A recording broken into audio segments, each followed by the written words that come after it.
Last time on Long Distance Dungeons & Dragons Dinner Theater. Harlock Morgan and the rest of their wedding party traveled to Barksdale in their magic walking hut, and Harlock commissioned a small boat, and the group did some shopping before debating their next move. Bahamut and Finn's body managed to escape its cell in the Telorc's underground prison after bribing a late-night guard, only to have to sneak through the rest of the complex and shapeshifted into a harp to avoid being captured, then hid until the right moment to dart out into the city streets above and back to the Darling cruise ship in time to travel with it to Zardoza, where Bahamut snuck in with a tourist and explored the compound looking for new gear and gathering information, before returning to the ship where it rested as a potted plant. Archaon and his allies traveled through the ethereal desert, only to be deterred from the temple on that plain by a soul-sucking black-and-white egg-shaped field of energy, and decided to travel back to the troll bodies with hopes of finding a way to transubstantiate, and after defeating and devouring the troll souls, two of them returned to a Vulturic Nosoi form, as a lone gunslinger named Cuthbert witnessed this as he approached from the east. And now, Long Distance Dungeons & Dragons Dinner Theater continues. Can I maybe go up and try to speak with these vulture-like creatures? Yeah, you can approach and see if they flee or attack or will let you speak. You approach on your horse. Arcana the Ever-Chosen, you can only perception check, and so can Sulu and check off. I made it 22. Yeah, you see this guy coming up on a horse. He's approaching very slowly. I'll tell. How are you dressed there, Cuthbert? I feel like you'd be wearing like a really long poncho or something. Glad for the desert, pretty weather-worn probably, Yeah, and yeah. probably wearing some sort of like duster, and Mostly covered. probably got like a big scarf like across my face. Yeah, so you can't see a whole lot of this guy. Pretty big hat too. Yeah, so just the eyes. So I'm probably looking kind of suspicious myself. Alright, and you're riding up to these three vultures pecking these troll bodies. Do you guys flee when this horse approaches, or do you hold your ground, or... So I'm gonna be like, check off Sulu. A monkey person has just arrived. Remember our last experience with monkey people. Alright, do you say this in Abyssal or Celestial? This is an infernal. Alright, But I'm not like blatantly angry, but I'm just like, kind of serious. Alright. But I'm like, we shall not run. We are looking for allies right now anyway. Might as well be a other person in the desert. Alright, so you hear this bird cawing something strange. It almost sounds like not like birds cawing. It almost sounds like the bird's talking. You know, in that weird way when it kind of almost sounds like animals are saying words when like dogs say like, I love you, and things like that. Yeah. It almost sounds like he's making words. So as you're approaching, you hear these birds squawking and it kind of sounds like a conversation. More so than normal birds chirping at each other. Linguistics check for me, I imagine. Yeah, if you want to speak common, yeah. So as you Alright, approach... Roll me a linguistics check there, Archaon, to see how well you can speak to this guy as he approaches. 18, that's pretty decent. It's not a 20, so it's not amazing, but it's above 10, so it's above average. So you can use a normal lexicon, basically. I can't be very verbose, though. You're alright. Just say what you need to say. What you need to say? Okay. Hello there, monkey person. Alright, so in common, a bird just spoke to you in a language that you understand. Oh there, creature. What are you up to? I'm crawling through this desert looking for trying to get to that giant temple over there. Why are you in this desert filled with all manner of incredibly dangerous creatures? There's a sandworm around here. I'm on a mission, a bit of a personal matter. For what, if I might inquire? Let's just say I have a dark history, and I seek revenge. Okay, so every other human I've met for the last 1,000. Well, I guess all humans have something in common. We're not Vengeance. So what are you looking for in general out here? I mean, if we could help each other, that'd be nice. I'm always kind of looking for allies right now. I'm kind of looking for to stop a group of people who are not really intent on destroying the universe, but they're destroying the universe unknowingly. I will say, Cuthbert, you are, did you already admit you were heading towards the temple there, Archaon the Ever-Chosen? Yeah, I did. Cuthbert is also heading towards the temple. I could use some company. Maybe give you a heads up, that kind of thing would be helpful. Yeah, I could do that. I don't mind. You would owe them for this favor, I guess. You would become allies after this. You could, carry the crap I was carrying on my trolls. Alright, so that gives you license to loot the trolls if you would like. Oh, yeah. Alright, so tell him what loot he gets from the trolls there, Archaon. He probably gets your spellbook and stuff too, because you have no way of carrying it currently unless you just carry it in your claw, which will prohibit you from attacking or anything like that. Yeah, that would suck balls. Can I make it like a fastener out of shit that's around there? Do you have a skill that allows you to make fasteners out of shit? Do you have the supplies? This is D&D. I believe anything if you can tell me how you're doing it, but you can't just tell me you're doing it. Okay, so I can take some of the leather that the trolls are just weirdly wearing and just makeshift make a. I mean, you don't have thumbs, so I don't think you could makeshift anything. But maybe if your new friend here is feeling very helpful, we can let him try to make you a strap to try and hold your spellbook or something. What are you trying to hold with you? Yeah, I'm gonna ask him. Hey, while we're scouting for you, so my name is Archaon, the Ever-Chosen. You don't have to call me the whole name though. It's kind of way too formal. fewer the syllables, the better. Anyway, so if you could help me fashion like a leather strap so I could put my spell book in, I could help defend us better. Sure. While you loot the bodies. All right. So, do you have any skills that'll help you fasten a leather strap there, Cuthbert? Do you have craft or profession as a skill? I do have craft, but I have both. All right. So, well, either one. Probably craft because you're making something. Have you chosen a craft yet? No, I have not. Would you like leatherworking to be your craft? But that'll be belts, hats, shoes, anything you can make out of the hide of an animal. You'd be maybe tanner. Maybe put tanner as your profession. We can use that to both tan hides and make things out of them. Would you also be able to do stuff eventually? Yeah. As a tanner, I would allow you to do things with leather armor too. So it's sort of a way into armor making. Which I don't know if you have any ranks in it yet, probably not, but you can still roll it because you have it as a skill, and you can add the modifier that would apply to it.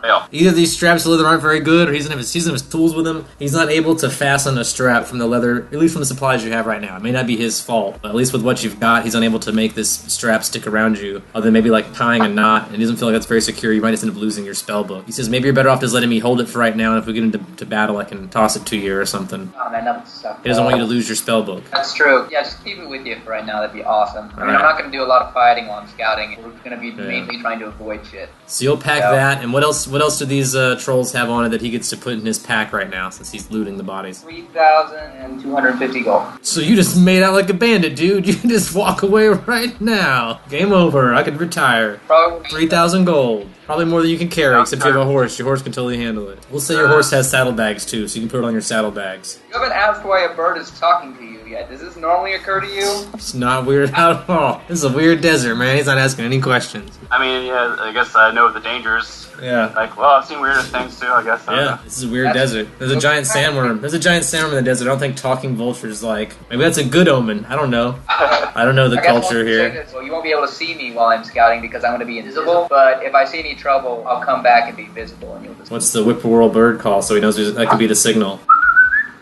All right. That's the signal. So that's when I call you back into action? Yeah, that's how you know there's trouble. Okay. Alright, you guys head back towards the mountain, towards the temple. You hear the rumbling as you guys approach the mountain. Archaon will see the sandworm encircling the mountain, acting kind of furiously. I assume Archaon will warn Cuthbert. Got that. So do it.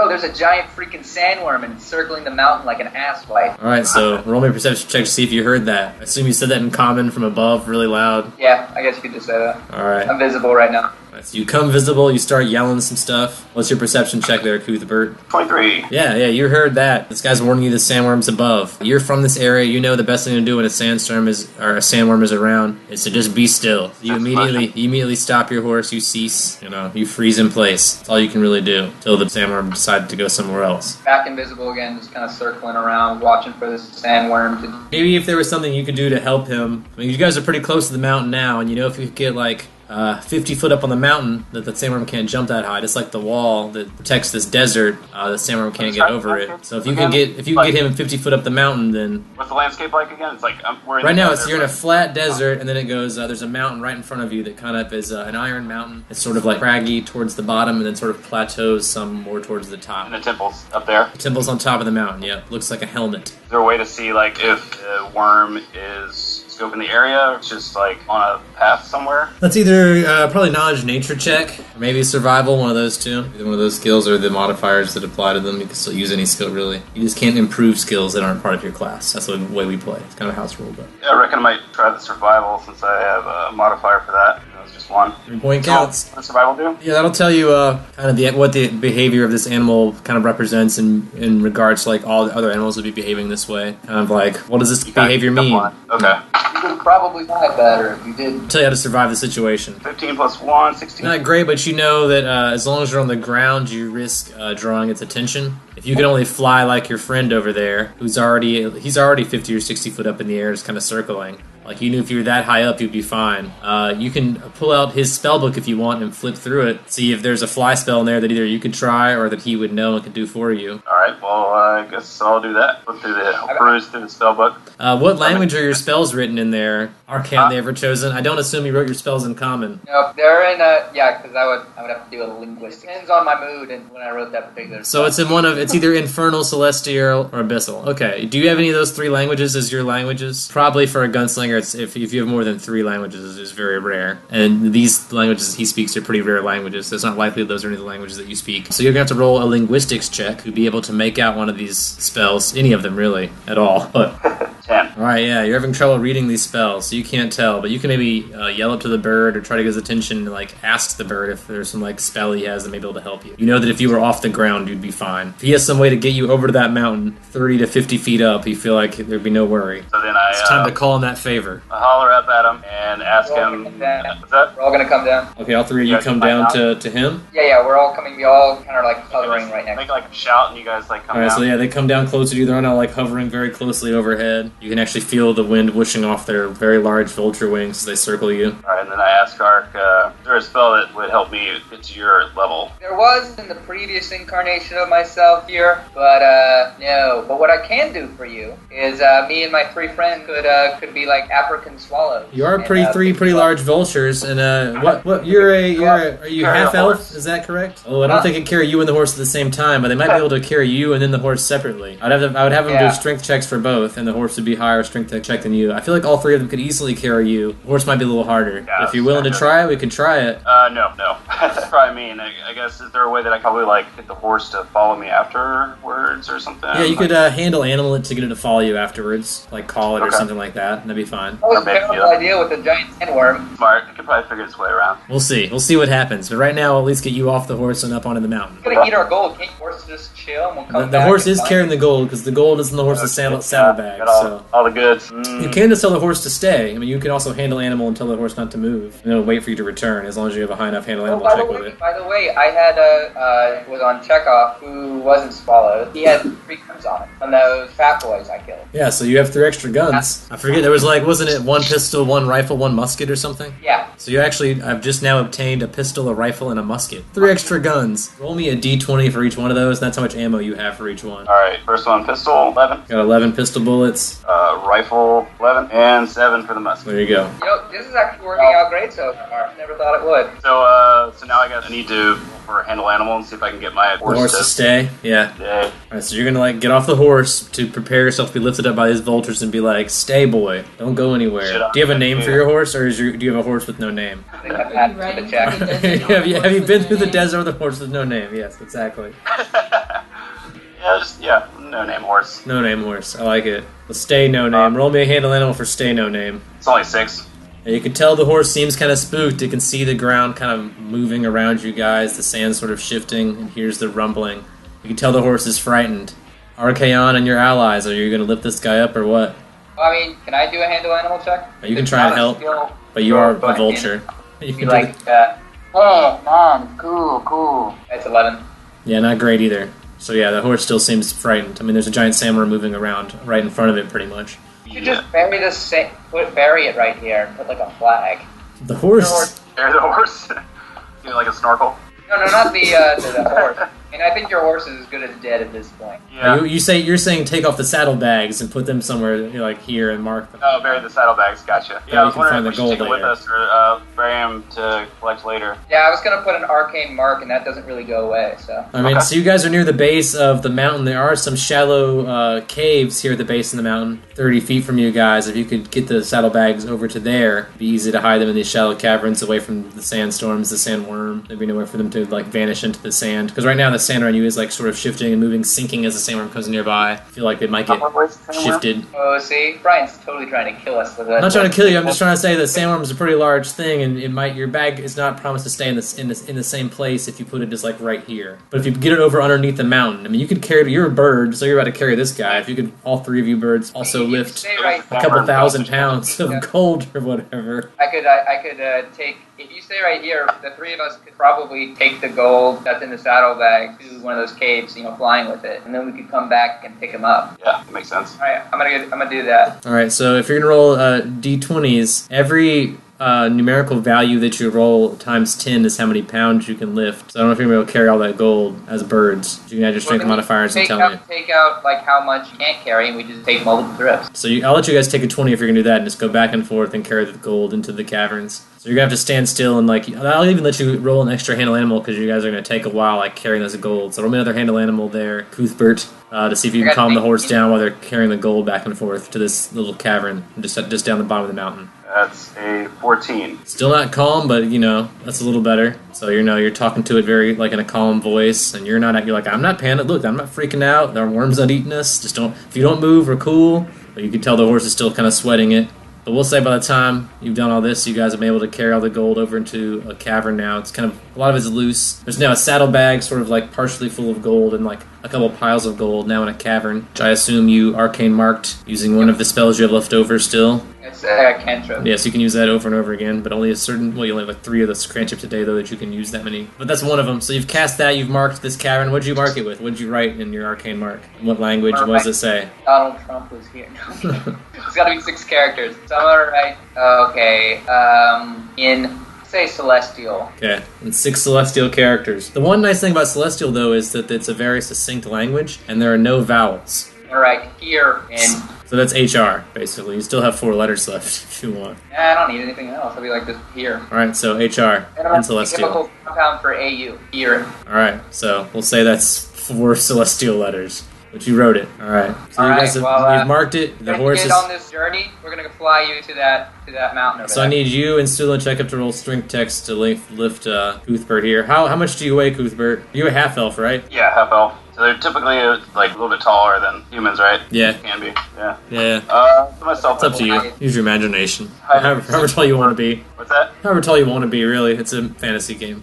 Yeah, 180 pounds. Okay, so you guys only have to roll an 18 total to be able to lift him, so... We have pretty high strength modifiers, too. Yeah, so go ahead and roll it, and even if you can just make 2 of you do it if you need to, so... At 12. Alright, yeah, so it sounds like 2 of you could probably carry him. So if you just want to, like, hold your arms out, and 2 of the vultures can carry you, and 1 can fly ahead... Yeah, Sulu. They're my minions. Yeah, so Arkham flies ahead, and Chekhov and Sulu carry you, and you guys land about 50 foot up on the mountain, as you guys are sort of fatigued from carrying him, because it is a strain to carry someone that far, but you guys have now carried him up the mountain a safe distance. I'll need to roll a percentage chance to see if anything happens with the horse, or if he stays, or if he goes. How temporary this horse is. They're in trouble. I rolled a 13, so we're going to say it kind of quiets down at the base of the mountain, and the horse does not flee. So at least for now, where you guys are at right now, on the 50 foot up the mountain, horse is safe. You guys weren't attacked. You're now part of the way up the mountain. You're at the kind of the lowest level of the first plateau of the mountain. It starts to crags up again and flattens and crags up and flattens. Has a lot of layers, basically. We just, also to Brian. You can rest and fly, or you can climb, and they can fly and not be fatigued from it. But you guys probably need to rest at least an hour or so here to like be okay. At least the birds do from carrying. Not Archeon so much, but Sulu and Chekhov would need to rest. But Archeon, you could travel ahead and they could catch up. You could climb one time and then fly one time. And I'll just I'll be like, hey, I'm just chilling with Chekhov and Sulu. They speak common, so you can't really talk to them. But, I mean, they'll understand, like basic gestures. I imagine. But I'm going to go scout out ahead while they rest with you real quick, and maybe we can just skip a bunch of deadly traps and puzzles. Hopefully, and just go up to the top of the mountain. Yeah, I was going to suggest Scout. That works. Alright, so you and Sulu and Chekhov rest, and Arkham scouts ahead. So go ahead and scout ahead there, Arkham. Roll me a perception check when you fly to the top of the mountain and fly up. You'll fly up the mountain and see if there's anything on the mountain. 25, yeah. Alright, so almost near the top of the mountain, you see what looks like a very large bull with a human head, with very large wings, sort of like hopping around eating some foliage that has started to grow near the top of the mountain. Epiphyte, some sort of air plants, that's eating the flowers off the top of them that grow on the side of these crags. Ignores you flying by. A bird wearing a mask doesn't. You can do knowledge planes or knowledge nature. I'm doing a knowledge planes. That's a 24. That's a Shadu, a mystical beast, a telepathic man bull, usually summoned to protect great ruins, to protect things from evil. I want to call him Manny the Minotaur. That's not his name, so you might not like it, but you can call it whatever you want. But he's there grazing sort of below the entrance of the temple, probably 20, 30 feet below the entrance of the temple. On one of the lower plateaus, he's kind of grazing on some food. He ignores you just like you'd be any other bird. He doesn't seem to pay you any attention as you're flying by. You seem to be no threat. You are not evil, so he pays you no attention. Do I know anything about this creature, whether or not he's like good or evil? Or... You know he's good. You know the legend of the Shadu. You know that they are usually summoned to protect ruins and are usually aligned. Well, no, they're not all aligned towards good. Most of them are. Most of them are very philosophical beings that consider either good or evil. Some do become evil and consider evil the greater of the two, and will protect, promote evil. But most of them are summoned to protect ruins and are aligned towards goodness. I'll fly down to the ground and reveal myself to the Shadu and speak in Celestial. Hello there, one. It's good to see someone who isn't a monkey person around there for once. All right, he looks at you and his mouth doesn't move, and he says, "Nice mask. What are you hiding?" Thank you. Do you know who I am? Do you know what I am? I don't even know what I am. I don't know what any of us are. I'm not sure if any of us exist or if we're all just a dream. He says, "But I know you do not seem to be a threat to me." It says so. What do you call yourself? My name is Archeon, the Ever-Chosen. I am a servant of Pharasma. Then that is what you are. You are interesting. I like your philosophical vibe. What's your name, philosophical, awesome man, minotaur thing? My name is Yak. I have two other friends and a person I'm going to bring up here. Is that cool with you? I am sworn to protect the temple from evil. Is anyone you're bringing with you evil? I do not believe so. Says, well, then we should have no problem. The entrance is there. He says, but beware. The judges have taken the temple, and it is now a temple of law. You'll see posted above the entrance, private property. Intruders will be shot on sight. Enter at your own risk. Oh, fantastic. God, and they probably have true sight goggles, too. Fucking shit. Ugh, what would they even have true sight goggles? Because they bought them. They bought them from Barclay Industries, and they're mythic, and they're gunslingers, and they're judges. Okay, fuck. You know what? Let's do it. I'm risking it. I don't... Okay, so, Shady, can you at least tell me what's been going on at this temple? Who's been here? I'd like to know. Many have passed through here since I awoke from my slumber. Several kitsune. He can show you in your mind those that have passed through, give you a mental image. You'll recognize many of them. You'll recognize Kit and Aristophocles. Ramses, those you'll recognize for sure. I fly back down and be like, hi, again. What's your name? I'm sorry, I totally... Cuthbert. Can I call you Kuth? Sure. Alright, Kuth. Smile. So there's a thing up there called the Shadu. He's pretty cool. Are you evil? Pretty forward for a first date, man. Well, I mean, I specifically don't want him get him just killed. He did help me out earlier. I have no ill tidings towards the others, other than the person that did me wrong. So that's justifiable evil, so not technically evil. You know. All right. I mean, I was thinking more of how you generally behave. Yeah, exactly. I mean, that's. Like, would you see yourself in the afterlife as hell, the abyss? I think we can out of game talk right here. I think what Gordon wants to know is what's your alignment. Neutral, chaotic. Chaotic neutral. Yeah. So yeah, you're good. You're good, except the last chaotic neutral gunslinger killed me. Yeah.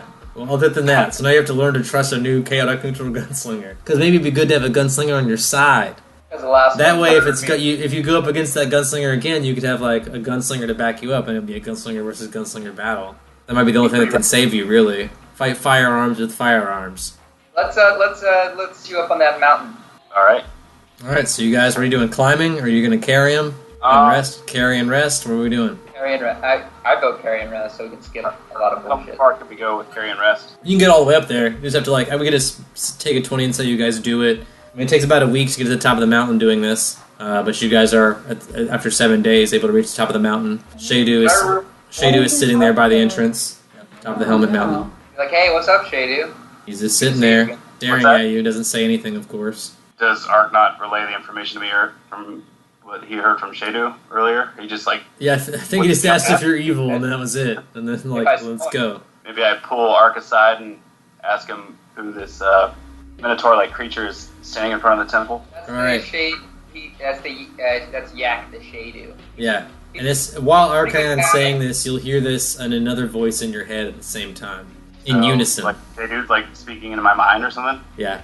So then I turn my attention. Well, I guess I know what's in the temple if I'm heading there, right? You're from in town where the judges reside, and they're hard to get to because they have a lot of security. But you heard recently that several of them came out here. You heard there's a lot of rumors going around town, but apparently one of the marshals came back with news of a great treasure, something they've been looking for a long time, something lost that had been found. And you had heard rumored that they all come out here. You've been looking for a long time to try and get alone with this guy. So you have like a lot of fingers and a lot of pies over in Tel Oryx. You know a lot of this guards. You know all the guys that work in the jails. You know all the judges' personal guards. So you'd already kind of gotten a lot of information vicariously through these other avenues because you were trying to get to this guy anyway. And so they had recently left a lot of their security behind and left town to go to this temple that you had heard about in the desert on top of this mountain that had recently reappeared. This wall that was in the desert that you and your horse got over didn't used to be there. And this mountain and temple didn't used to be there, although there's rumors that that a long time ago it was. Though many people have forgotten about it, there are some like fairy tales of like there used to be a mountain and a temple here, and now it's returned. So it's true. That's where the judges were going. You don't know why they were headed there, but you know they were headed there, and you know you want to kill this guy. So you think that either the judge you want or one of the other judges that could either get you access to the judge you want is here. You can like either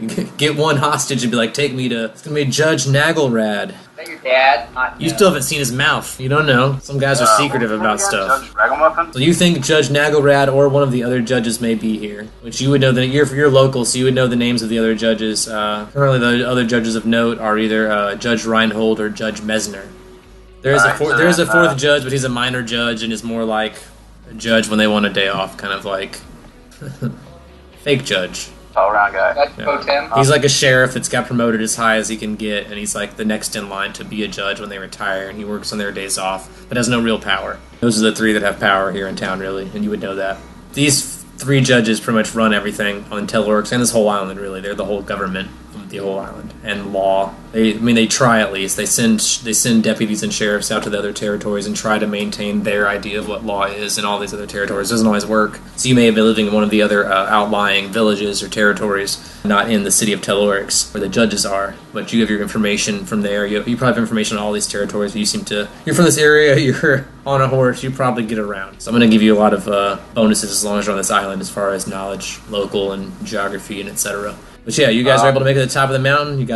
You're there with the yak. Entrance to the temple is there. You see the markings that say private property. Intruders will be shot on sight. Enter at your own risk. Say private property by whom? No, it says private property. It's a lawful place. What do you know? Yeah, you would know Tel Oryx is, and these judges are all about law, and this temple now, that even Shadu called it a temple to law.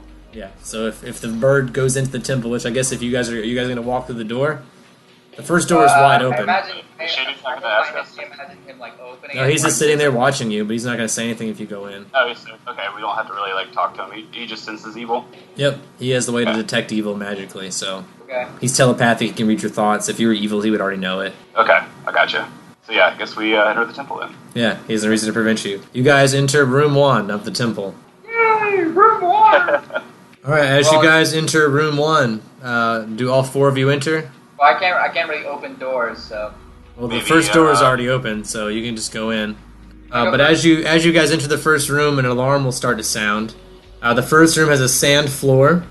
It's about a 30-foot room, wall-to-wall, floor-to-ceiling. What kind of alarm? Can I turn it off? You see no switch to turn it off. It's an auditory alarm, so it's a sound, like a blaring, just annoying noise.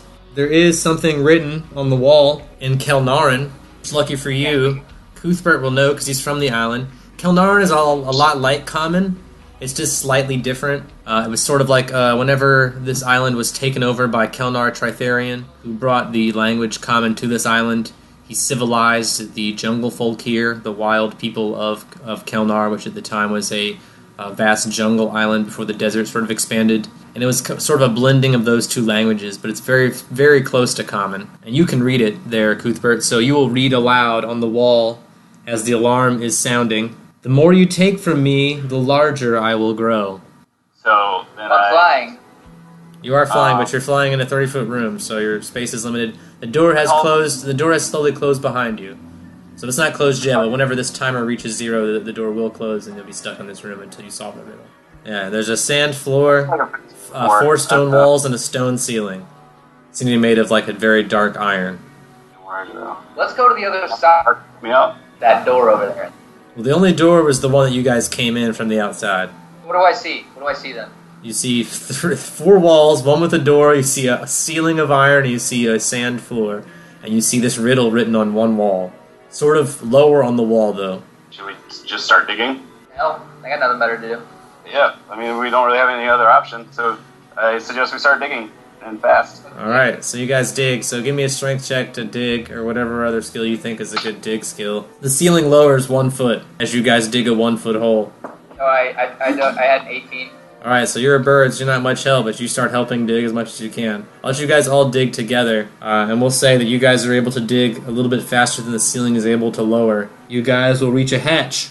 Yay! You open the hatch and fall down into the next room. You guys have now dug what it was like a 30-foot hole, basically through sand, downward. You made a tunnel, found a hatch, fell down into the next room. The hatch closes behind you as you fall. You guys can fly, so you're not going to take any damage. But you, Cuthbert, how much hit points do you have, Cuthbert? 9. Alright, so you're going to fall into a very small room. So unless you guys do something to stop Cuthbert from falling, he's going to take 1 damage from the fall. Let's snag him. Alright, so roll me a reflex save to snag Cuthbert. And you can just hold your wings out, I'll allow that, and just be like a parachute deal. 18. And you need one other bird, I think, to do a good enough strength check to be sure. Alright, with the strength check on that one? Well, roll me 2 reflex saves, 1 for you and 1 for another bird, and then 2 strength checks. But I'm just saying do that with 2 birds because it's probably going to take 2 of you to be safe, to make sure you have enough strength to carry him. 18, 15.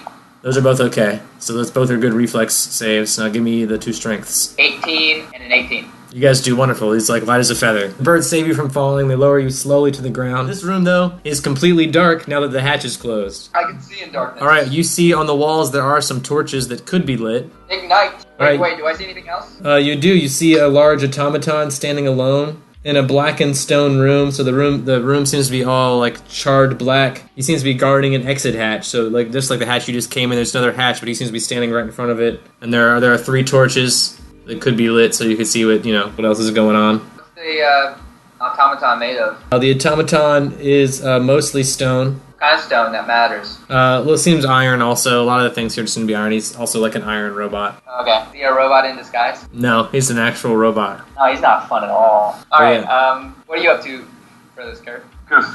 Call me Cooth for short. So it's a room with a few torches and an automaton. Yeah, it's like a 10-foot, it's a very small room. Like a 10-foot small room that seems to have like a blackened iron, a stone automaton that also seems to have some char marks on it, standing in front of a hatch. You can't see unless you have dark vision, though, or unless you guys light these torches. It's dark, but we know what's in there. We already know that's the automaton's in there. I mean, Archaon does. You can't see it. Archaon can see his dark vision. He can see everything in black and white right now. He doesn't have full color, full vision, but he can sort of see like a grainy night vision goggles version of what's going on. Ooh, that's cool. Yeah. So can we maybe do a detection check or something, or to detect a trap or something? There's disabled device, but I can make a perception check to see if there's a trap, I guess. I'll throw out a perception check just for the spells. Roll me a perception check, and to do this perception check, I need you to move closer to the statue. So roll me a perception check and move a little bit closer to the statue to see if you can get a better look. Okay, move a little bit closer. Roll me a perception check as you move closer. Okay, I made a 21.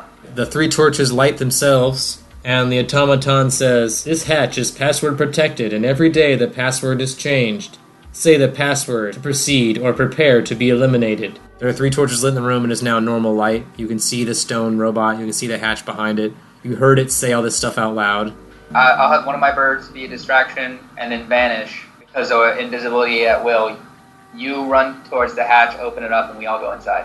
You know what? Actually, if we turn out the torches, we turn off the automaton. Can I roll a knowledge for that? Themselves as you enter. Maybe like a knowledge engineering. A sense or something, right? Yeah, some sort of sensor, obviously. Do you have detect magic there, Archaon? I do. You might want to use that. Detect magic.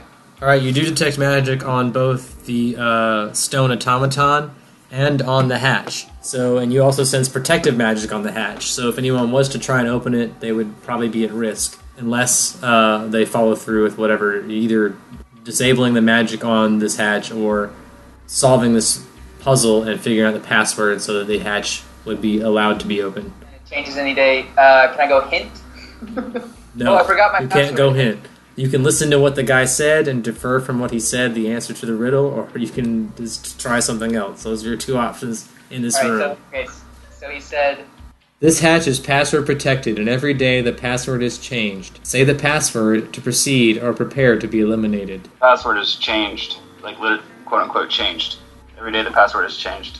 nice one, dude. So do you just say changed out loud? Yes. All right, you say change, and you say nothing else, right? You haven't said anything besides the word changed, correct? Yes. Okay, yes. For the sake of fiction, you've only said just change is the only thing you said out loud. You just spurt the word changed. You solved it in your mind, and out loud you said changed. The hatch opens itself. The hatch magically opens. You guys are able to enter the next room. Yay! Nice one. All right, you guys into the next room. It's also a small room, so you guys can't fly. It's going to be a 10-foot square room, so you guys have to be on foot, birds. So your vultures are going to have to land and walk around on foot.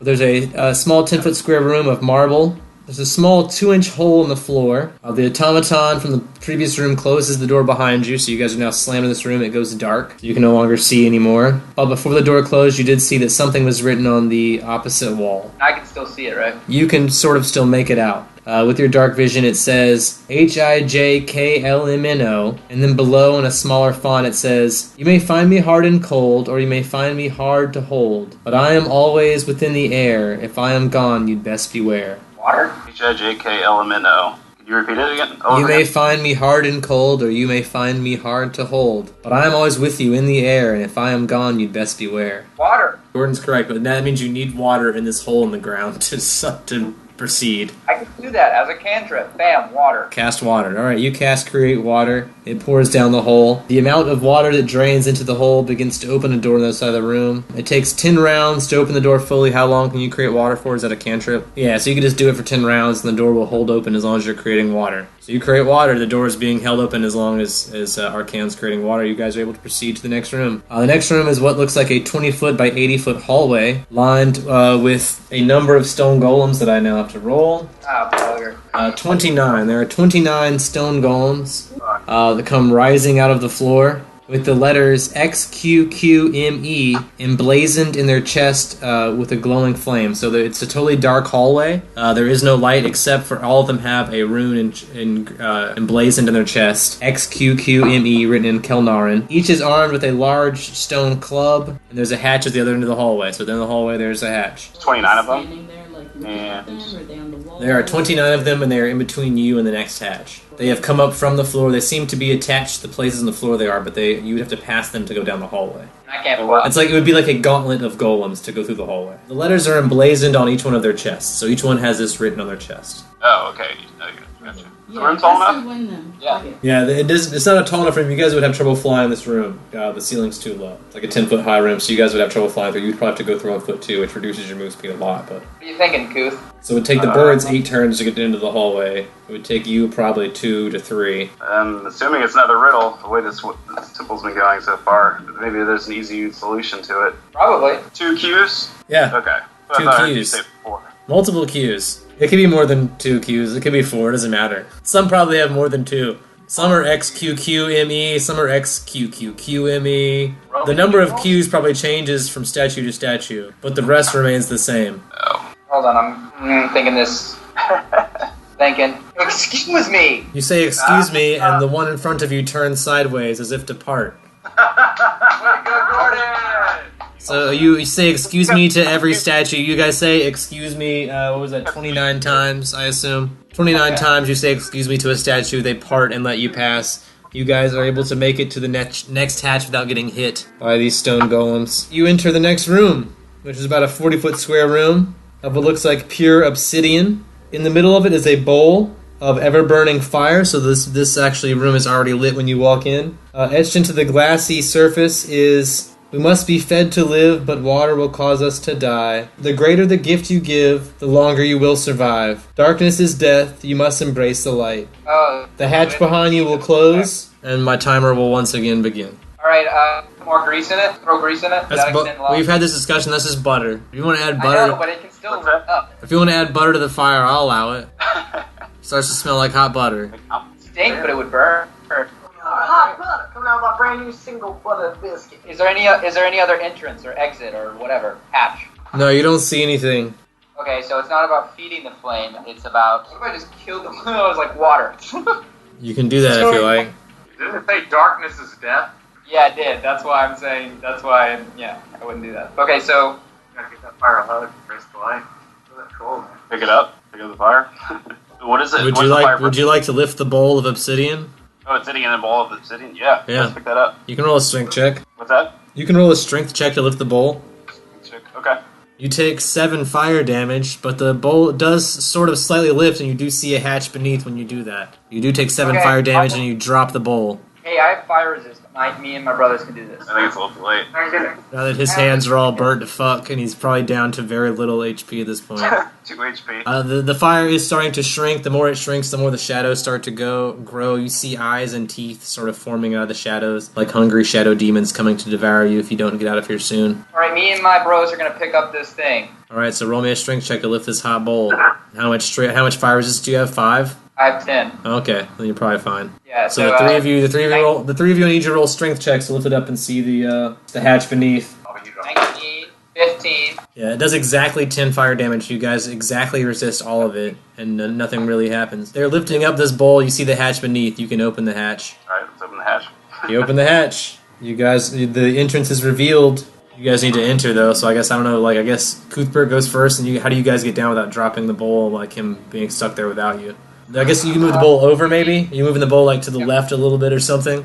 What I was thinking was, we just use centrifugal force, and one kind of lets one end down to touch, and the other one, and then comes from behind and pushes the bowl the other way across its axis, so it's easier. So where are you dropping the bowl, I guess, is my main question. Where's the bowl going to land when you're done with it? Is it going to land on top of the hatch, preventing you guys from getting into it? No, it's on the side. It's going to land like the left, right? It's going to land somewhere near the hatch, is all you're saying. Yeah, near the hatch. Very close. Right, so it lands near the hatch. You guys are able to enter down the hatch, which I guess you'll leave this one open. But as soon as you guys enter the next room, the entrance is sealed. And a hatch emerges in the stone wall in the hall ahead, about 40 foot ahead of you.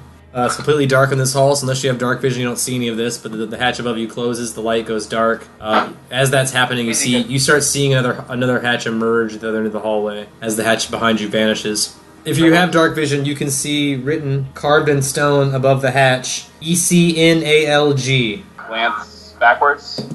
Do you glance backwards? I glance backwards. Alright, so backwards. Yeah, that's it. So yeah, you look over your shoulder and don't see anything because you don't have dark vision, but when Archaon looks over his shoulder with his dark vision, he sees a hatch sort of appear, as long as he doesn't look very long, as long as he just looks back and then looks forward again, he sort of sees a hatch behind him, there but not there. Like if he looks too long it vanishes, but as long as he's sort of just glancing over his shoulder, a hatch appears behind him. And so you guys just ever walk closer to that hatch, I assume, and try to open it while just glancing at it occasionally? Yeah, I'm gonna tell him about it too, so he can hold my bird wing hand. Yeah, you help him glance at the door that vanishes, and you guys together are able to open it. In the next room, you stumble out onto a ledge as the door behind that you just entered vanishes.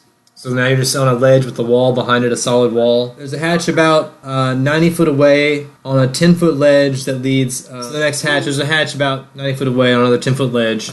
Between this ledge and the next edge is a pool of acid that seems to have random geysers, like spewing up acid from it.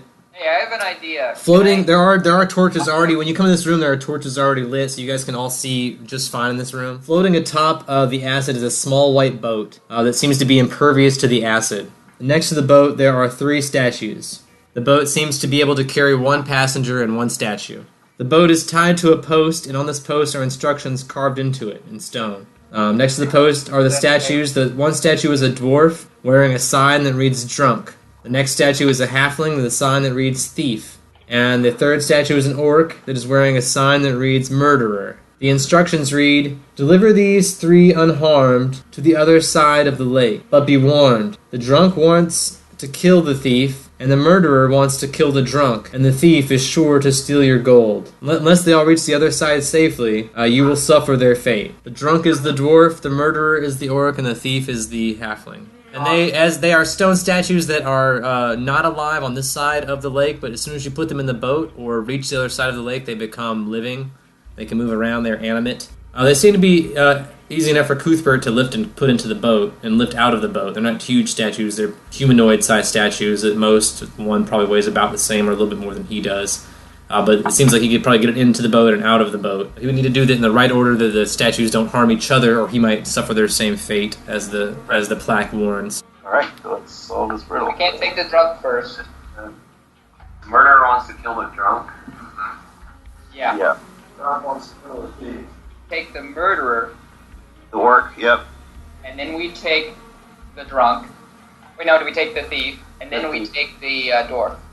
But then the drunk will be next to the thief, right? Is that how that works? Yeah. So they'll be on the side of the lake together, and they'll probably kill each other while you're gone. Well, we'll both be there.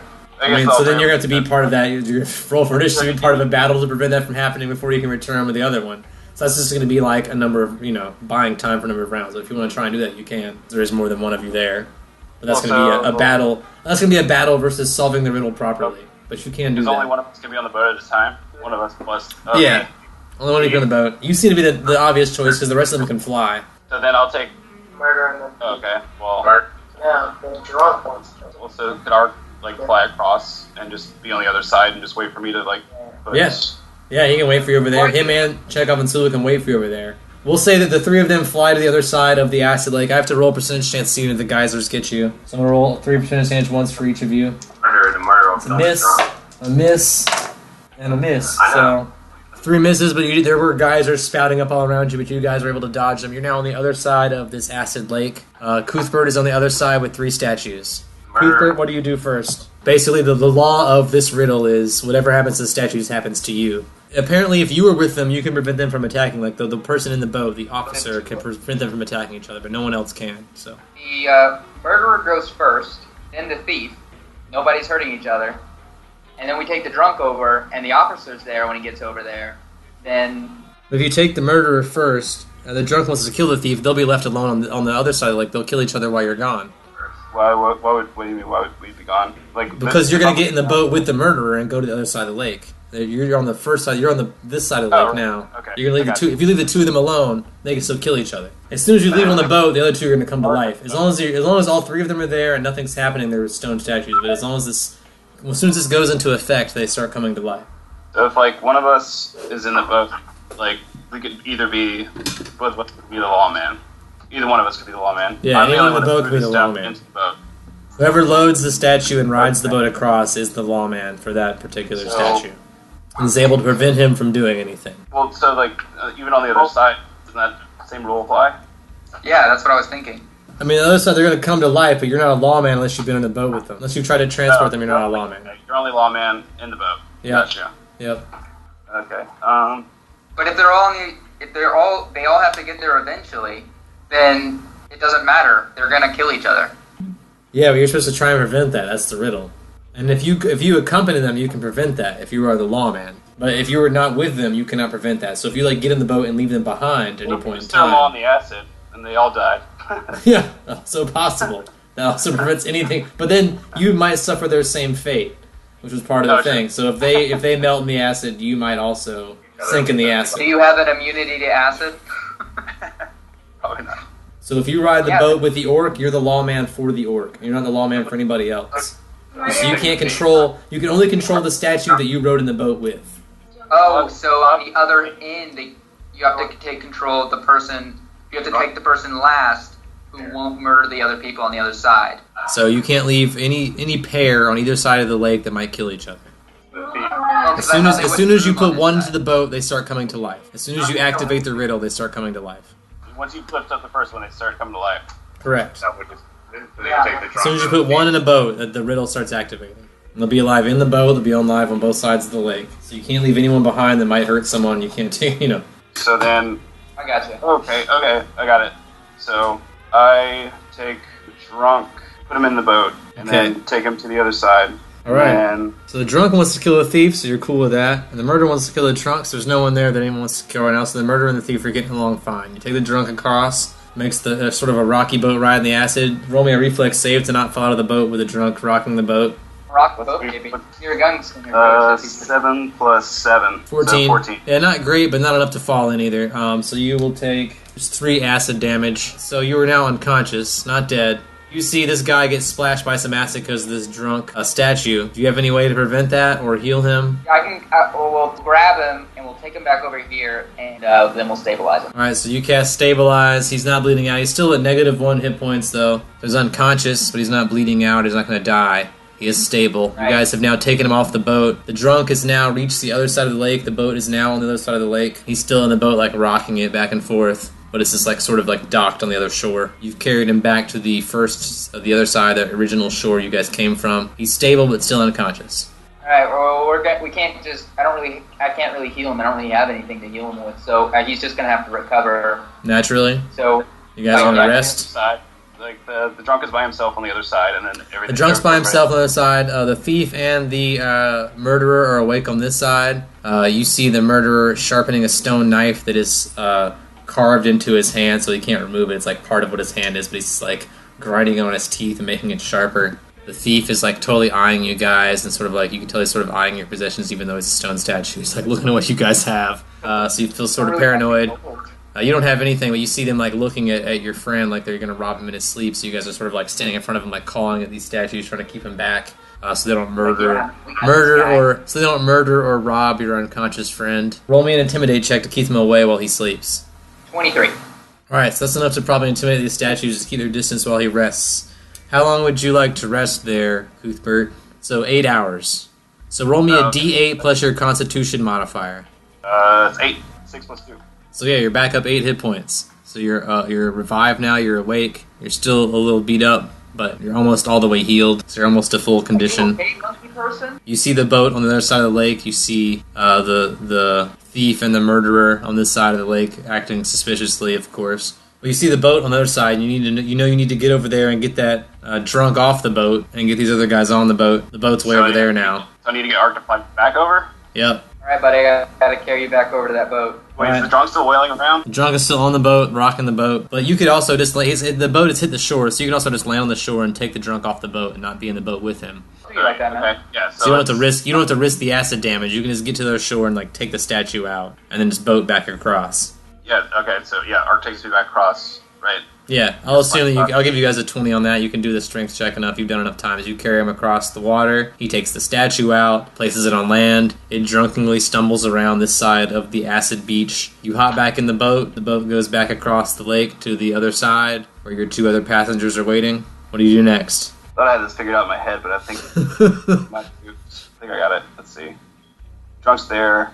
We take the thief, bring the drunk back, put the murderer in the boat with the drunk, and then the lawman will help regulate, make sure they're not going to kill each other, right?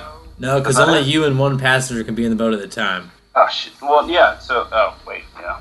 So the drunk is over there, you come back and pick up who? Read the directions again, you're already over there.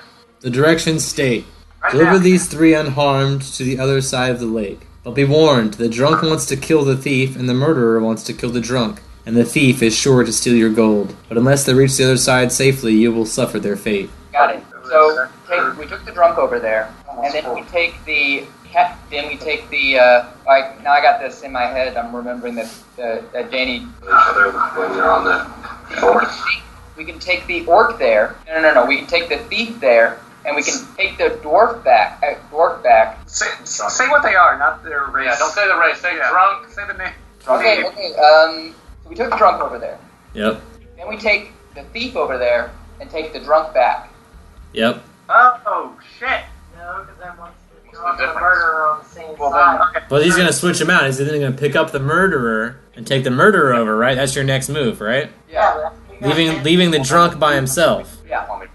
Which is exactly what you're doing right now. You're just doing the opposite on the opposite side of the lake. Switching the drunk, yeah. Yeah. And then at the last one you bring back is the drunk at the end, and then you're the lawman, so you can stop them from killing each other. Yes.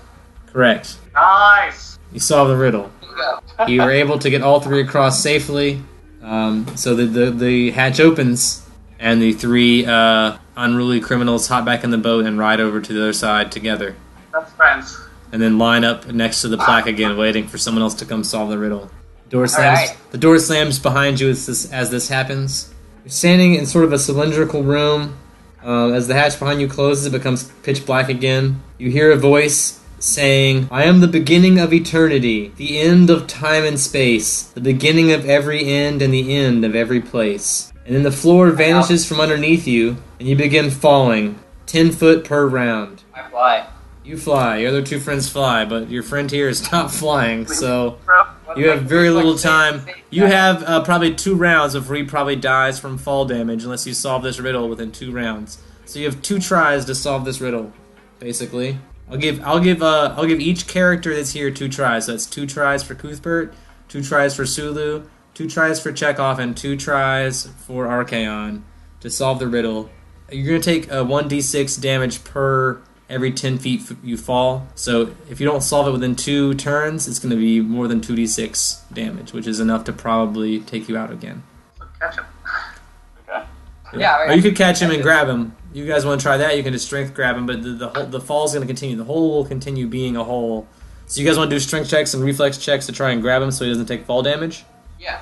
Alright, so do that. Roll me a reflex save to grab him. For each one who wants to grab him. Yeah, so Sulu and Chekhov if you don't want to do the work again. Natural 20. Yeah, so one of them's got him. Even if you roll the second one, you can say right now that with the natural 20 that one can carry him. Alright, that was Sulu, and this one's me, and I had a 22. Alright, you can help if you want, but you don't need to. So we're going to natural 20, so we can totally carry him if you want. And he's just going to, he's not going to be flying, but he's going to be slowing his descent. So you guys are all kind of falling very slowly down what seems to be an infinite cylinder until you solve this riddle. The floor will only appear once you solve the riddle. So you guys keep falling and keep falling and keep falling. Luckily, you won't take any damage because of the wings you guys all have and you're helping each other. But there is no floor, and there will be no floor or exit until you solve the riddle. E. The letter E. You say the letter E out loud. E. The floor appears beneath you guys. You guys land because you're all winged or being carried by winged creatures. You land safely. The hatch is there beneath you, emerging from the floor. You guys open the hatch and go into the next room. You're in a large sand-filled room. The hatch that you just went through closes behind you in the ceiling. As you guys land on this new sand floor, some of the sand from the room above falls down onto your head. There is a drawer-like receptacle, sort of like a large file cabinet drawer, against the far wall, with one torch above it, with instructions carved in the stone above it. Place inside that which is greater than all gods, worse than all devils, that which the rich desire, but if you eat it, you'll surely die. Nothing. No, shit, fuck. I mean, that sounds like a pretty good answer to me. Do you close the drawer with nothing inside? Yeah. It's not like we have any items with us. You close the drawer with nothing inside, and the hatch behind you opens. Alright, I was right, alright. Inside is a small room. In the next room you enter, it's a small room with a stone slab, the torch above it. On this stone slab is carved the judge's test. Sounds like maybe Ender Room or something. Beneath that is written 5 judges have questioned 5 subjects. 5 subjects have given 5 confessions, but only 5 statements are true. You be the judge. On this podium, sort of, where this is all written, is a gavel, sort of a hammer on the slab, surrounded by small statues. 5 small statues labeled Suspect 1 through 5. 5 judges question 5 suspects. 5 suspects give 5 confessions. Yep. And in those 5 confessions, only 5 statements are true. Have a word doc. You would assume that this gavel would be used to smash the one that is guilty. So on the gavel is written the word guilty. And on suspects 1 through 5, on each statue, there's also carved a name. Suspect 1 is named Bob. Suspect 2 is named Larry. Suspect 3 is named Dave. Suspect 4 is named Steve. And Suspect 5 is named Jim. Bob says it wasn't Larry, it was Dave, giving 2 statements. Larry also gave 2 statements, saying it wasn't Bob, it was Steve. Dave says it wasn't Steve, it was Larry. Steve says it wasn't Jim, it was Bob. And Jim says it wasn't Dave, it was Steve. Is there one that said it wasn't someone only once out of all of them? I mean, you've got Bob said it wasn't Larry. Larry said it wasn't Bob. Dave said it wasn't Steve. Steve said it wasn't Jim. And Jim said it wasn't Dave. Those are all the wasn'ts. Shit. Only 5 of these statements are true. There are 10 total statements, only half of them are true. You don't know which half, because Bob also said that it was Dave, and Larry said that it was Steve, and Dave said that it was Larry, and Steve said it was Bob, but Jim said it was Steve. We assume that Bob was the culprit. The first one? Bob is suspect number 1. Bob, if we assume that Bob is the culprit, you can see that there would be 6 true statements. So it couldn't be that. There are 5 true statements. Correct. Assume that it was Larry. Okay, I see what you're doing. Yeah. And you want to go where I'm thinking? I want to go to the Hunters Guild. Is there a Hunters Guild?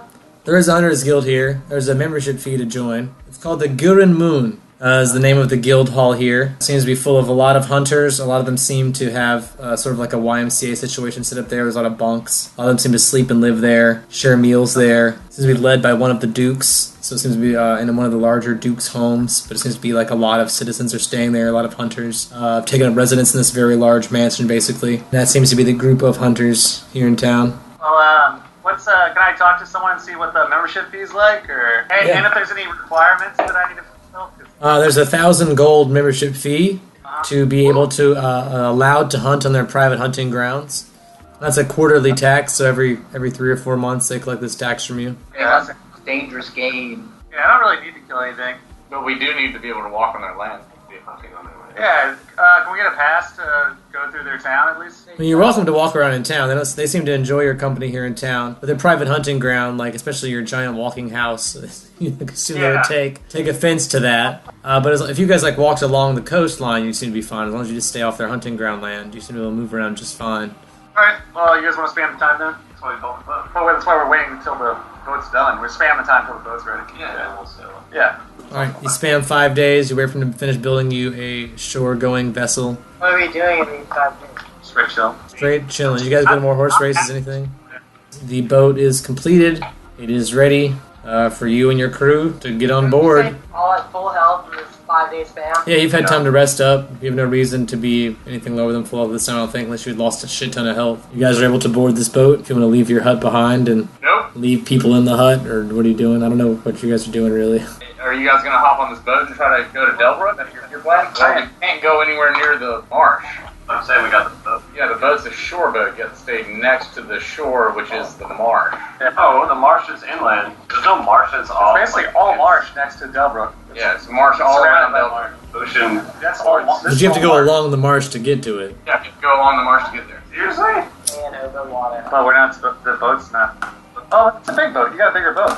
Yeah, we got a bigger boat. Yeah. Like, we can go further offshore than normal, right, Brian? Not much. I mean, you guys are able to avoid the swamp and go to Delbrook if you want. But you can't go very far offshore. You can't go into deep ocean. You can avoid the swamp and you can go to Delbrook. Yeah, so if we can do both those things, then why don't we just go? Yeah, I'd like to check it out. Alright, well, what am I going to do about the hut?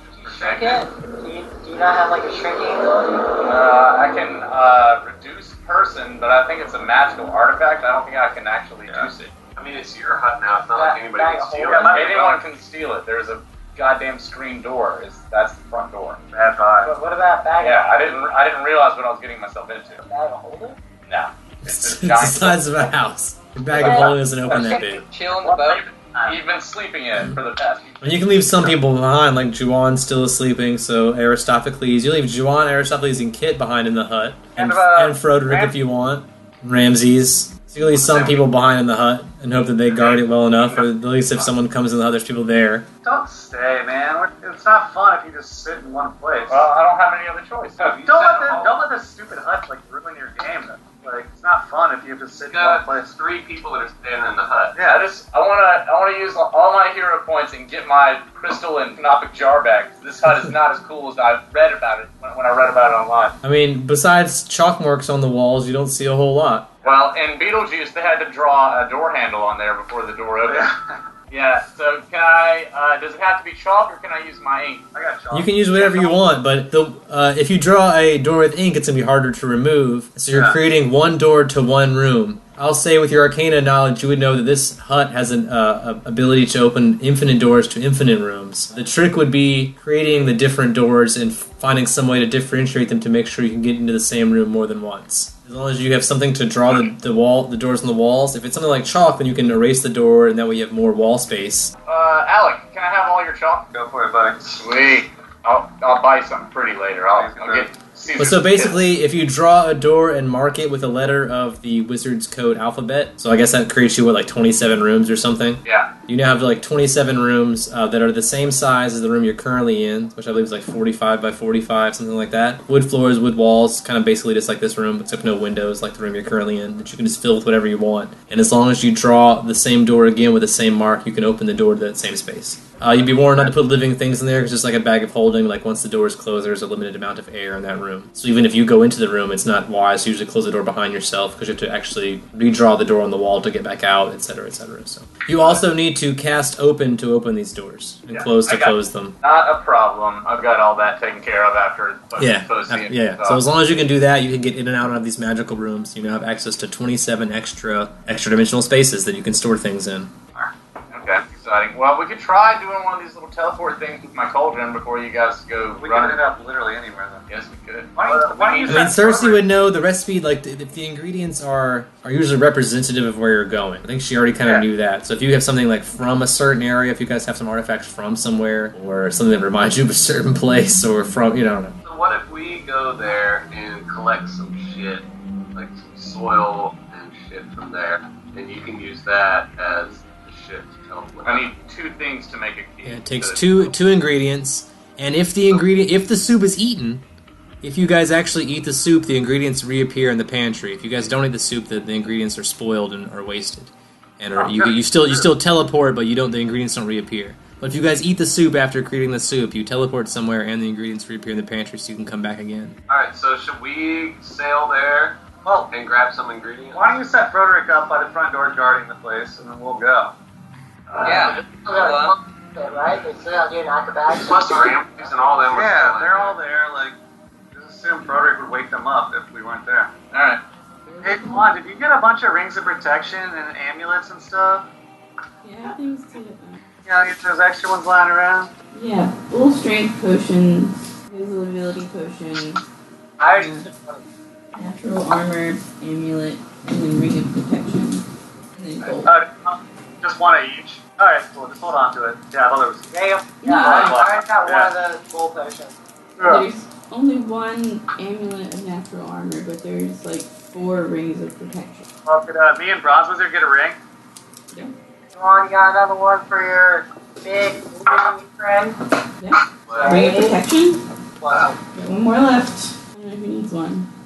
You got your bracers so they can call us. Yeah. So Frederick stays behind with Aristophanes, Kit, and Juwan with the hut, and you guys can toy around with the hut tomorrow. Everyone else gets on the boat and sails west. I guess Morgan's your only sailor, so I need Morgan to roll a profession sailing check to see how well you guys are doing. That's an 18. Yeah, she's sailing just fine, but you guys have an encounter just outside of Westra. Roll me a percentage chance, Morgan, since you're the one piloting the ship. Can I do a knowledge nature? Since I'm on deck? It's gonna be a 22 on knowledge nature. 26. We're in the water. Where's Shark? Where's Shark? Where shark? There shark. We're gonna need a bigger boat, so tune in next time for more Long Distance Dungeons and Dragons Dinner Theater.